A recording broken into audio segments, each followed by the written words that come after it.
G'day, Keithy here. Thanks for joining me. I hope you're doing well. So we're up to part 4 of the fuel consumption video. This part is really exciting to me. I don't think everyone's going to do something similar to this, but I've gone and installed a Thermofan. I've taken off the belt-driven fan and we've got a Thermofan. Now I did some testing around town just to make sure that the temperatures were stable and that I could maintain safe temperatures while driving around under normal conditions, and I've confirmed that. So it's working well. What I've got to do now, go up, fuel up and start the 4th test, Thermofan run. We'll go do the highway run and then we'll do a couple of laps around town once we've fueled up from the highway run and see what the numbers stack up at. I'm very excited. Fingers crossed the numbers come back better. This is what I'm hoping for. Tuck down in the comments, let me know if you think that it will be better. Alrighty, so we've got the Thermofan in now and we're going to go and do the highway loop and see how we go. Come back and fuel up. Alright, so we're on the highway loop and doing very good so far. I'm seeing the fuel consumption looks very much the same as what I did for the last test, but the temperatures are a little bit different obviously with the Thermofan in now. It's not relying on the engine to spin the fan, it's just doing its thing as it needs to. The fan's been kicking in and out of high speed. At the moment it's at 89 degrees, so sitting at 100 k's an hour. It'll eventually cool it down to the point where it kicks back into low speed. So it's sufficient to keep the car cool at highway speeds, but not quite enough that I can't run the fan. Mind you, again, it's a hot day. Picked a hot time of the year to do this, but that's what we want. We want to get valid data to use to make sure that it's going to be able to do the job. And I suppose it also means that the alternator is going to be loaded up a little bit with this fan running, so fuel consumption is likely to be a worst case scenario but realistic number. Let's see how we go when we get to the Bowser.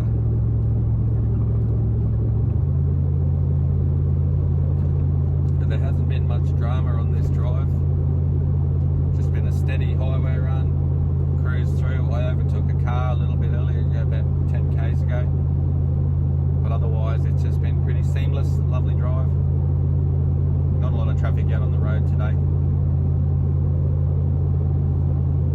Alrighty, so we've just done the highway run with the Thermofan. Fuel consumption was surprising. Temp was up a little bit, sitting at about 88 degrees, 89 degrees, but otherwise, yeah, uneventful. Just overtook a truck really. That's about the only thing difference from every other run. Let's go and do the town run. So I was very excited by the highway run with the Thermofan on. I can't wait to get back and analyse the numbers and work out what the actual consumption was. Right now we're doing the town loop, and so far about 20 kilometres I've done. The dash is still showing much the same. Around that 18 litres to the 100, and I'm just driving normally for all of these tests, so only getting up to about 2000 RPM while accelerating, although I've got a V8 Land Cruiser behind me that wants to try and make a drag race of it. What have I got so far with the temperatures? Very interesting. The Thermofan hasn't kicked in yet around town in 20 kilometres, so it's running at low speed continuously, obviously when I've got it in automatic mode. The current temp is saying 88 degrees and it's 35 outside. So 88 degrees on this would be about 95 roughly out at the head, which is pretty good. I'm very happy with that around town. Full weight, everyday weight, no change to that. We're going to take this corner quicker than we probably should have. Thank you, orange traffic light. So I'm rather happy with that. And it's actually come down now, it's 87 now. So it shows me that natural airflow through the radiator is enough to keep the car cool when you're constantly moving. I'm coming up to a bit of traffic now, so I was just sitting at about 70 kilometres an hour before. I'm back down at 60 now and I'm about to come up to a red light and a bit of traffic. Very happy so far.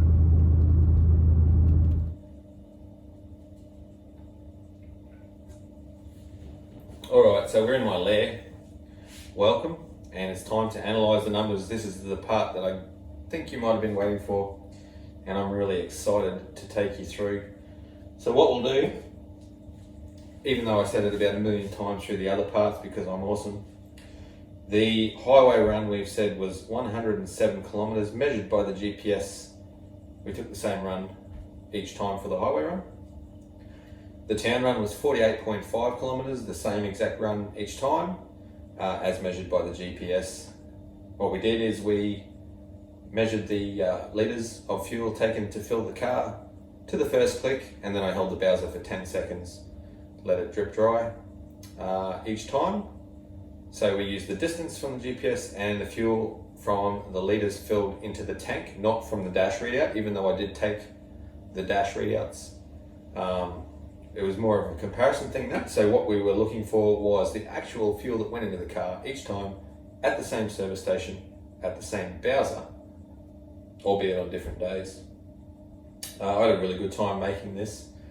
I was very surprised by it. I was very amazed. The weight and the roof rack was the one that amazed me the most. The Thermofan also surprised me, but it didn't get the results that I expected. So without further ado, let's go through all of the numbers here. We'll start with the highway run. So in standard form, doing that 107 kilometre highway run, we used 14.49 litres to the 100 kilometres. 14.49. On the highway run with the 2 inches and 33 inch tyres, we used 14.48 litres per 100 kilometres. So a little bit better there. That was 0.069% better.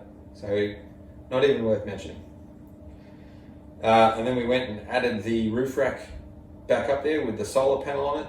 And we put the drawers back in, filled the drawers up with everything I take around town every day, which is my recovery gear. I've got a kettle and cooking gear, a cooker, spare parts, things like that. And I'm pretty sure we said that was about 300 kilos above standard weight, even though standard weight was about 100 kilos more than standard anyway. So for the added weight and the roof rack run, we used 15.09 litres per 100 on the highway run. That was 4.14% worse than standard. So 4%, and it was just slightly higher. So it was 4.21% worse than with just the lift and tyres. And we come to this one, the highway run. If you want to, you can have a guess. I'll give you a couple of seconds to have a guess and chuck them down below what you think I got on the highway with the Thermofan in. Now, on the Thermofan run, I had all of the modifications done. So I had the 2 inches of lift, the 33s, the roof rack, the weight, all of that, plus the addition of a Thermofan. So the idea behind fitting the Thermofan was more of just a me tinkering thing. I had a bit of time on my hands with this virus getting around. I had the fan sitting there, so I went and got some wire, some relays, and put the Thermofan in. So on the highway run, the Thermofan did better than I did with the weight and the roof rack attached. We got 15.07 litres to the 100 kilometres.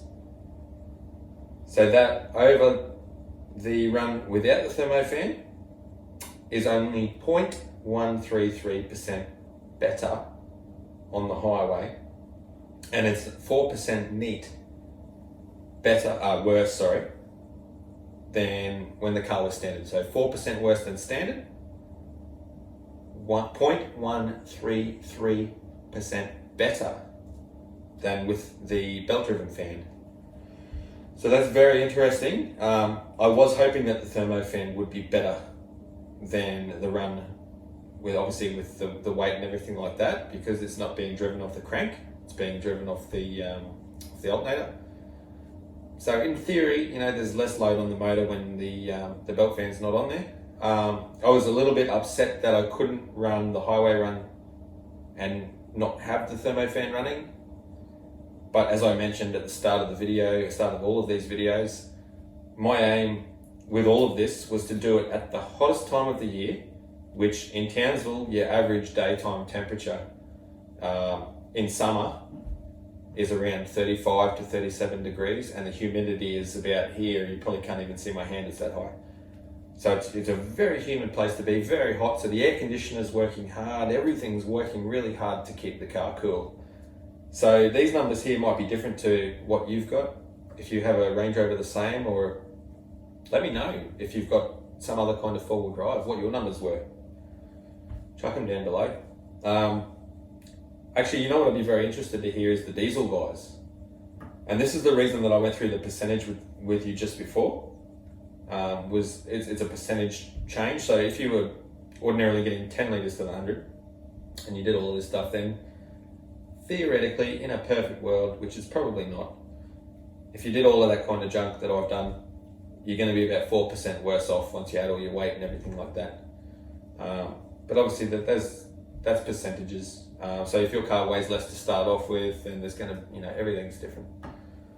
Let's get to the town run. This is the one that I really, really was impressed. So standard, we did 16.14 litres per 100 around town, 48.5 kilometres, everyday driving, stopping at traffic lights, roadworks, took a little video at the Strand. You got to go there if you come to Townsville, beautiful place. So then we added the tyres and the 2 inches of lift. We did the same run and 16.93 litres to the 100 kilometres. 4.89% worse. So it's nearly 5% worse just by adding the big tyres. And I don't think the roof rack had anything to do with the town run.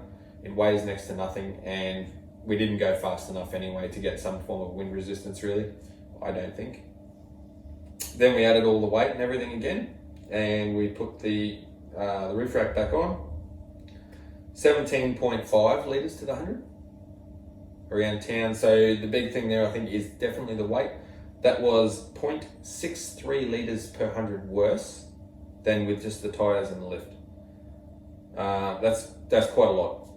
That's actually a very, very substantial difference. I've got a little bit of breathing room on top of that for when I go camping. So obviously my car's going to weigh a little bit more again. I'm going to have a tent up top and likely an awning as well. A bit more wind resistance, a bit more weight. So that's going to be even worse when I'm camping. I don't recall it being that bad when I go camping because I've been camping quite a lot and done a lot of trips. But most of the time when you're going on a camping trip, you take the highway to get there. So that's probably where the difference is for me. For those playing along at home, that weight and roof rack addition around town took us to 17.5, which was 3.37% worse than just the lift and 2-inch and 33-inch tyres. And over standard, it was 8.42% worse around town to drive. That's a big difference. The tyres definitely played a part, the weight even more. The weight was the big one, I believe. And then we get on to the Thermofan. I was very excited for this one. This is something that I don't think too many people have even thought of, because you've got to make up your own kit. You've got to do all the wiring. You've got to do this, you've got to do that. Set it up, test it, and then you've got to make sure that it's sufficient for all the driving that you do. It's got to cover all of the bases. So I did a bit of testing. Once I fitted this fan up, I went around town just to make sure that the temperatures were okay. Obviously, having that temp gauge in there before I put the Thermofan in meant that I could collect data while I was doing these tests, while I was doing the town run and while I was doing the highway run, so that I knew about where the car liked to sit in terms of temperature. And then on the second run there, as you would have seen, I put the NanoCom in and I just compared the two, and I found out that there was about a 7-degree difference between the actual temp at the head and that little gauge that's on my dash. So I could monitor that, and I could get the high-speed kick in for the Thermofan at the right temperature, bring it down and keep it in a nice tight band. So it was about a 7-degree band that fan operates. So around town with the Thermofan in, my Range Rover uses 16.18 litres per 100. That is 7.54% better than with the belt fan on in the same weight, the same roof rack, tyres, lift, all of that. 7.54% better with the Thermofan around town.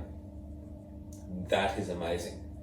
That means I can keep my weight, I can keep my lift, I can keep my roof rack, I can probably even add more weight and still be loads better than with an engine driven fan. And that, compared to standard, the first standard run is only 0.24% worse than when the car was standard. So standard was 16.14 litres to the 100. Weight, roof rack, 2-inch lift, tyres, everything, 16.18 litres to the 100. So that is bugger all. That's 0.04 litres per 100 around town worse than when it was standard. That is amazing. The show must go on though. It doesn't end there.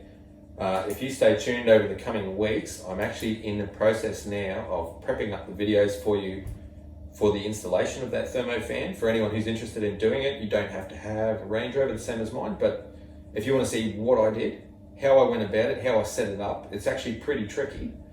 But for forward driving, for going off-road, if you like going through water and mud and whatnot, the setup that I've adapted to my Range Rover is fantastic and is probably perfect for that. I'll explain that in the Thermofan video coming up in the next couple of weeks. Almost finished doing the editing work on that, just a few more finishing touches for that. Very interesting stuff with this fuel consumption. I've had a lot of good comments so far from you, and I really love interacting with you guys. Alright, so that's a wrap on the fuel consumption series. I hope you enjoyed it. I did this test as real world as I could for people like yourself and me. I didn't get paid to put fuel in my car. I didn't get paid to put the tyres on my car or do any of it. I did it because I'm interested in this kind of stuff. I'm a bit of a tech geek, I guess. And these things interest me, and I guess in the name of science, I wanted to know for real what my car would do. And I thought I'd share it with you guys. You might find something valuable in this that you can take. I know the thing that I've learned from this, obviously the big tyres, they're no good around town for fuel consumption. But a very big thing was the weight. So I'm going to actively look to try and cull a bit of the weight where I can. I know the roof rack is about as aerodynamic as it's going to get. You can't have a roof rack and have a highly aerodynamic four-wheel drive, and I think that's just something that you have to accept as a four-wheel driver. But I can definitely change the weight. So maybe I can make some new drawers, or I can make different parts or bits and pieces to the car out of different materials to make them lighter. I might be able to go through my drawers and take some things out and see if I can reduce the weight of what I'm carrying. Maybe my tools, my spare parts. Now, do I need all of that stuff? So that's something I'm going to sit down and go through myself. I'll do a video up on that, no doubt, and we'll see if I can. So I'll see how much weight I can save. That'll be a good thing. Save a bit of fuel. I'm not out here to save fuel, mind you. I drive a V8. I drive a 2.7 ton V8. It's not going to be good on fuel. Mind you, the worst fuel consumption that I got, 17.5 litres to the 100, that's not too bad for 2.7 ton moving around town. Petrol. No, I'm not a diesel, I'm a petrol. So that's rather impressive. I actually thought that it would be worse than that. On the highway, I've done better than that. I can say that those consumption numbers are definitely a worst case scenario, and the reason I think that is because I did it in summer when it was really hot. In winter, I could do the same test and I'd probably lose a litre to the 100 everywhere, maybe even 2. But that's not what I'm here to do. I want to know the worst, what's the absolute worst, what's going to happen when it's standing, when I've lifted it, when I've got the weight, when I've got a Thermofan on. I might even do up a video at the heart of winter and come back to you and see if any of these numbers have changed. I'm not going to go back to standard because that was a lot of effort. But I can still do the Thermofan one again, and I can also do the belt-driven one. It only takes 10 minutes to change the fan over. So I might be able to do that. But if there's anything else you want to hear about this test, guys, feel free to ask me questions. I'm happy to answer. I'll get to you as soon as I can. I've got a job, just like most of you guys, no doubt. So sometimes it takes me a little bit longer to get back, or if I've gone camping, which hopefully soon we all can, because perfect camping season right now marred by a virus. It's not very good. let me know what you thought of the fuel consumption series. Thanks very much for watching, guys. Don't forget, if you haven't subscribed, please do. It helps me out. Encourages me to keep making these awesome B-grade videos for you using my dirty old iPhone and nothing but the same 4-wheel drive club shirt and hat. And I'll keep the videos coming. Stay tuned for the Thermofan series. Thank you for tuning in. It's been great having you here. See you next time.